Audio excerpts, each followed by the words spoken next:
साथीहरू यो हाम्रो मल्टिमिटर हो।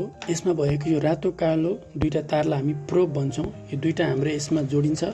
एउटा कमन र एउटा भोल्टेज रेसिस्टर डायोडको यहाँ सिग्नल देखाएको छ। दुईटा हामी यसरी लगाएर हामी कुनै पनि बिजुलीको टर्मिनलमा राखेर हामीले यसमा कति करेन्ट भोल्टेज रेसिस्टर यसको परिमाण हामीले पत्ता लगाउँछौँ।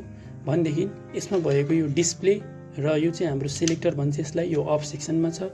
DC voltage, AC voltage, resistor र डायोड र करेन्टको लागि हामीले यसरी सिलेक्ट गरेर यो यसमा एउटा पोइन्ट छ। यो पोइन्टले चाहिँ जहाँ देखाउँछ त्यो ठाउँमा हामीले राखेपछि हामीले त्यतिसम्म भोल्टेजहरू अटोमेटिक नाप्न सक्छौँ।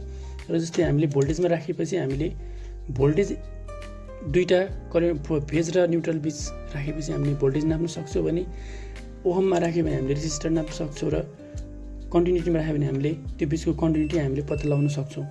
र साथै एम्पियरमा राखेर हामीले यसलाई हामी क्ल्याम्प मिटर भन्छौँ। यसलाई हामीले प्रेस गरेपछि खुल्छ र यसमा हामीले यसरी कुनै पनि तारमा करेन्ट बगिरहेछ भने यसरी भित्र राखेर हामीले यसमा हामीले यही तारमा करेन्ट बगेछ भने हामीले करेन्ट बगेको यहाँ हामीले एम्पियरमा हेर्न सक्छौँ। र भिडियो मन परेमा कृपया लाइक गर्नुहोस् र केही जान्ने इच्छा भए कृपया कमेन्ट गर्नुहोस्। हामी त्यसको विषयमा फेरि भिडियो बनाउनेछौँ। धन्यवाद।